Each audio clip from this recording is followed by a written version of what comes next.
Identify the given procedure. इस photo को देखें, पहचाने और जवाब दें। और अभी तक जिस बच्चे ने क्लास को लाइक और शेयर नहीं किया जल्दी से कर दीजिएगा। चलो तो ध्यान रखिएगा, स्टोमक का डायरेक्ट विजुअलाइजेशन करना एंडोस्कोपी कहलाता है। अरे ये प्रोसीजर क्या कहलाता है सर? इसको एंडोस्कोपी बोला जाता है।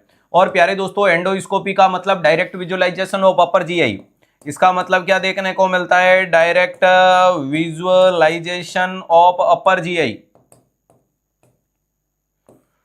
Direct visualization of upper GIT. ध्यान रखिएगा, अपर जीआईटी का डायरेक्ट विजुअलाइजेशन करना। नेक्स्ट इंपॉर्टेंट चीज है, इसमें भी मरीज को एनपीओ मेंटेन करोगे 6 से 8 वीक तक। इसमें भी हवर्स तक, वीक क्या, इसमें भी एनपीओ मेंटेन करोगे 6 से 8 घंटे तक। इसमें आपको कैमरा डाला जाता है और ये कैमरा अपर जीआई का विजुअलाइजेशन सीएगा। इसमें कैमरा डाला है जो हमें जीआईटी की जानकारी देता है। तो याद रखिएगा, एनपीओ मेंटेन करना है और एनपीओ आगे तक मेंटेन करना है अपीयरेंस। अरे ध्यान रखिएगा, till appearance of gag reflex gag reflex. ध्यान रखिएगा, गैग रिफ्लेक्स के अपीयरेंस होने तक, ध्यान रखिएगा गैग रिफ्लेक्स के अपीयरेंस होने तक आपको क्या मेंटेन करना है? तो ध्यान रखिएगा, इसकी जानकारियां ली जाती है। जो एंडोस्कोपी की जांच है, सबसे पहले ये समझना है कि एंडोस्कोपी की जांच खाली पेट पर की जाती है। इसके लिए जरूरी है कि आप कम से कम 5 से 6 घंटे खाली पेट रहें, ताकि आपकी खाने की थैली में किसी किस्म का कोई खाना बचा ना हो। जब आप जांच के लिए आते हैं तो खाली पेट आते हैं, इसलिए मुख्यतः ये जांचें हमेशा कोशिश हम करते हैं कि सवेरे सवेरे खाली पेट पर की जाएं। इस जांच को करने के लिए हम सबसे पहले आपके गले में एक स्प्रे जैसी चीज देते हैं। एक स्प्रे का सिर्फ उद्देश्य है कि उसमें कुछ दवा होती है जो आपके गले के पीछे छिड़की जाती है। ये दवा छिड़कने से आपका गला सुन्न हो जाता है।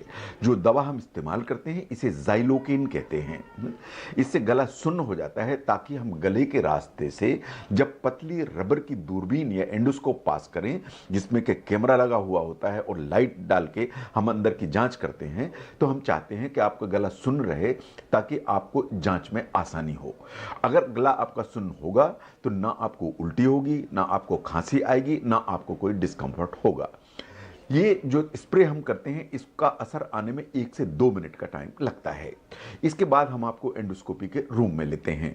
एंडोस्कोपी के रूम में लेकर हम आपको एंडोस्कोपी की टेबल पर लेटाते हैं।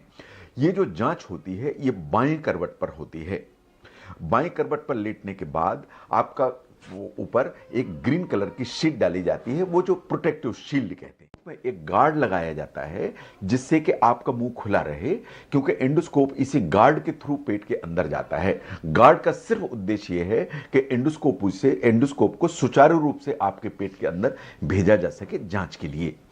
इस गार्ड के थ्रू हम एंडोस्कोप पास करते हैं।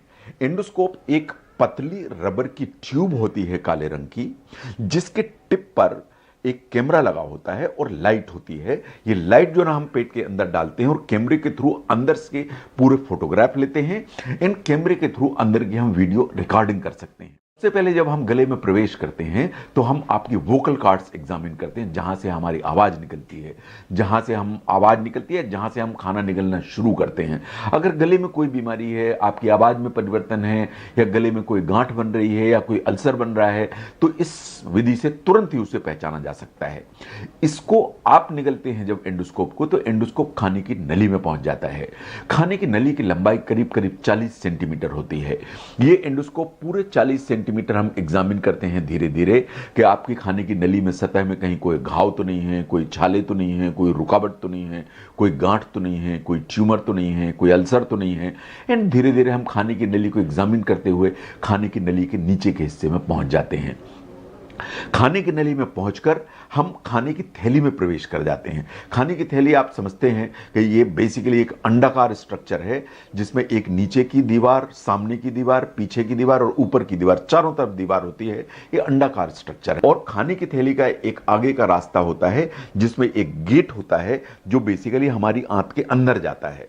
इस गेट को हम क्रॉस करते हैं, एक गेट को क्रॉस करके आंत के अंदर चले जाते हैं जिसे हम ड्यूडेनम कहते हैं। पूरी प्रक्रिया के दौरान हम कंप्लीट वीडियो रिकॉर्डिंग करते चले जाते हैं और स्टिल फोटोग्राफ्स करते लेते चले जाते हैं ताकि जहां जो जरूरत है उसे हम इस्तेमाल कर सकें।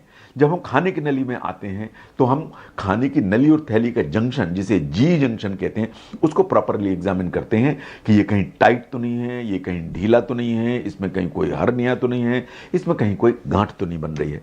फिर हम थोड़ा सा पीछे आते हैं और खाने की जो नली है उसका नीचे के हिस्से को, बीच के हिस्से को और ऊपर के हिस्से को एक बार फिर से प्रॉपर एग्जामिन करते हैं, हवा डाल के उसको फुलाते हुए कि कहीं कोई छोटी भी बीमारी हो तो वो तुरंत ही सामने आ जाए। इसके बाद हम वापस आते हैं, वापस आके हम एक बार गले को या वोकल कॉर्ड को या लेरिंग्स को, जहां से आवाज निकलती है, उसे एक बार फिर से एग्जामिन करते हैं कि कहीं कोई चीज छूट तो नहीं गई है। इस तरह जो एंडोस्कोपी एक प्रोसीजर है वो कंप्लीट हो जाती है। अब क्वेश्चन खड़ा होता है कि पूरी की पूरी एंडोस्कोपी की जो विधि है इसमें कितना समय लगता है। मेरा ऐसा अनुमान है कि इस पूरी की पूरी विधि में 3 से 4 से 5 मिनट का टाइम लगता है, नंबर 1। नंबर 2, क्या इस विधि के लिए आपको एनेस्थीसिया, नींद की दवाई की जरूरत है? बच्चों में तो जरूर कभी कभी हमें एनेस्थीसिया, नींद की दवाई देनी पड़ती है, बट सामान्यतः एडल्ट्स में किसी भी नींद की दवाई की आवश्यकता नहीं पड़ती है। लेकिन यह बात सही है कि अगर आपको बहुत एप्रीहेंशन है, आपको डर लग रहा है, आप ऐसा समझते हैं कि आप इस विधि को प्रॉपर नहीं करा पाएंगे जनाब बिना उसके, तो हम आपको एक मिडाजोलम नाम का इंजेक्शन दे सकते हैं जिससे कि आपको हार्डली जो 3 से 4 मिनट के लिए थोड़ी सी नींद आती है एंड इस विधि को या इस एंडोस्कोपी की जांच को बहुत सुरक्षित रूप से कराया जा सकता है। एंडोस्कोपी की जांच के बाद चूंकि आपका गला सुन्न है, इसलिए हम आपको इंस्ट्रक्शंस देते हैं कि करीब करीब 20 से 30 मिनट तक मुंह से कुछ नहीं लेना है, क्योंकि ये जो गला सुन्न है उसको रिकवर होने में करीब 20 मिनट का टाइम लगता है। उसके बाद आप लिक्विड डाइट ले सकते हैं, सेमी सॉलिड डाइट ले सकते हैं, कुछ भी डाइट ले सकते हैं डिपेंडिंग अपॉन कि आपको अंदर क्या बीमारी निकलती है। कोई इस तरह की प्रॉब्लम नहीं है। नाउ क्या आप घर जा सकते हैं? 30 मिनट के बाद निश्चित ही आप घर जा सकते हैं, उसमें कोई प्रॉब्लम नहीं है। क्या आप अपनी डायबिटीज, अपनी ब्लड प्रेशर या दूसरी दवाइयां ले सकते हैं? आधे घंटे के बाद आप सुचारू रूप से जैसे दवाइयां लेते हैं वो दवाइयां लीजिए, नाश्ता करिए, कोई प्रॉब्लम नहीं है। क्या उसके बाद आप गाड़ी चला सकते हैं? अगर आपको कोई नींद का इंजेक्शन नहीं दिया गया है, सिर्फ सुनने करने की दवाई दी गई है, आधे घंटे के बाद गाड़ी चलाने में कोई दिक्कत नहीं है। क्या आप उस दिन ऑफिस जा सकते हैं? आप बिल्कुल जरूर ऑफिस जा सकते हैं। अगर आपको उस दिन कहीं ट्रेवल करना है, ट्रेन से, एयर से, किसी, कोई प्रॉब्लम नहीं है। आप एयर से ट्रेवल करिए, कुछ भी करिए, कुछ भी इस तरह की प्रॉब्लम नहीं है। आपको किसी दूसरे डॉक्टरों को दिखा के कोई दूसरा ट्रीटमेंट कराना है, कोई न्यूरोसर्जरी का ट्रीटमेंट है, डायबिटोलॉजिस्ट को दिखाना है, स्किन के डॉक्टर को दिखाना है, या इवन कोई ऑपरेशन होना है, तो जहां तक एंडोस्कोपी का सवाल है 30 मिनट के बाद आप कुछ भी करने के लिए पूरी तरह से स्वतंत्र हैं। तो इसलिए पूरी की पूरी जो प्रक्रिया है 3 से 4 मिनट का टाइम लगता है। करीब 30 से 40 मिनट में आपकी एंडोस्कोपी की रिपोर्ट तैयार हो जाती है, जिसमें एक वीडियो रिकॉर्डिंग भी होती है ताकि आपके जो ट्रीटिंग डॉक्टर हैं उस वीडियो को प्रॉपरली देख सकें और देखने के साथ उसमें क्या आपके इलाज की प्रॉपर व्यवस्था होनी चाहिए उसको कर सकें। आपको हम स्टिल फोटोग्राफ्स भी देते हैं सो दैट वो रेडी रेफरेंस रहे, ताकि डॉक्टर उसको देखकर तुरंत निर्णय कर सके कि आपके ट्रीटमेंट के लिए क्या किया जाना चाहिए।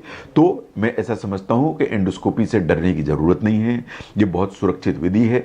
ये आपके स्वास्थ्य को, आपको स्वस्थ रखने में, आपको बीमारी से बाहर निकालने में बहुत ही लाभदायक और सुरक्षित विधि है। इससे इसका इस्तेमाल करें और इससे डरें नहीं।